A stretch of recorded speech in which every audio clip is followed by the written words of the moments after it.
नमस्कार, मी लतिका। आज मी तुम्हाला मांदेली फ्राय बनवून दाखवणार आहे। त्यासाठी बघा ही मांदेली घेतलेली साफ करून घेतलेली आहे। जर ही तुम्हाला साफ कशी करायची जर पाहिजे असेल ना तर मी ह्याच्या खाली लिंक देते। त्यासाठी बघा ही 2 चमचे तांदळाचं पीठ घेतलेलं आहे, 1 चमचा चण्याच्या डाळीचं पीठ घेतलेलं आहे, अर्धा चमचा मी बारीक 0 नंबरचा रवा घेतलेला आहे। तर हे सगळं आपण मिक्स करूया। मिक्स करून घेतलेलं आहे। आता ह्याच्यामध्ये आपल्याला टाकायचे मिरची पावडर, तुमच्या तिखटाप्रमाणे टाका। ही कलरवाली पण आहे, तिखटवाली पण आहे। चवीनुसार मीठ, थोडीशी हळद टाकायची, अर्ध्या चमच्याला पण कमी हळद टाकलेली आहे, आणि अर्धा चमचा गरम मसाला पावडर। आता हे सगळं पहिलं मिक्स करून घ्यायचं। मिक्स केलंय बघा। आता ह्याच्यामध्ये आपल्याला थोडासा लिंबाचा रस टाकायचे। तुम्ही जरी मांदेलीला जर पहिला लिंबाचा रस लावला तरी पण चालेल, एक अर्धा चमचा टाकलेला आहे। आता ह्याच्यामध्ये आपण पाणी टाकून घेऊया, आणि आपल्याला भजीला कसं आपण कालवतो भजी बनवायला त्याच्या पद्धतीत आपल्याला हे मिक्स करून घ्यायचे। मिक्स करून घेतले बघा, अशा पद्धतीत आपल्याला मिक्स करायचे। मी तेल गरम करत ठेवले आणि गॅस बारीक केलेला आहे। चांगलं कडक गरम झालं की गॅस बारीक करायचा। आता ह्याच्यामध्ये आपल्याला एक एक असे बुडवून घ्यायचे।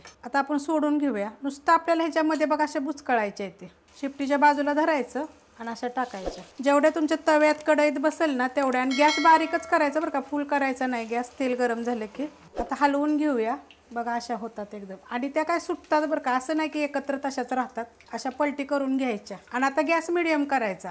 गॅस आपला बघा मिडियम केलेला आहे, आणि मिडियम गॅसवर आता करायचं। पहिलं टाकताना गॅस बारीक करायचा, कारण जर तेल जास्त कडक जर गरम असेल ना तर मग एकदमच लाल होतील, आणि त्यामुळे काय करायचं बारीक करायचं। आणि टाकलं की मग मिडियम गॅस करा, फास्ट गॅस करा, आणि मग त्याच्यावर तळ एकदम कुरकुरीत असे होते, ते एक नंबर लागतात बघा। आणि जरी चिटकले तरी काय भ्यायची गरज नाहीये, ते आपण असं थोडंसं हलवलं नाही की बघा असं सुटतात मग, पण खायला छान लागतात। ह्याचं काय काटं वगैरे काढायची गरज नाहीये, असंच तुम्ही भाकरीवर ह्याच्यावर खाऊ शकता, कारण ह्याचं एकदम नाजूक काटं असतात, काय टोचत नाहीत वगैरे। अशाच पद्धतीत तुम्ही बांगडा वगैरे सुद्धा, तुम्हाला जर रेसिपी पाहिजे असेल ना बांगडा, परत तुम्हाला सांगते राजाराणी, अशा कोणत्या मच्छी जर तुम्हाला पाहिजे असेल ना तर तुम्ही मला कमेंट करून सांगा, मी दाखवते। खूप साऱ्या रेसिपी टाकलेल्या आहेत बघा। बघा किती कुरकुरीत राहिलेला नाही, ह्या अशाच पद्धतीचं नाहीये, 2 दिवस राहतात बघा। असं नाही की एका दिवसात, जर कुठं जायचं असेल तुम्हाला जर न्यायचं असतं तर तुम्ही ते पण नेऊ शकता।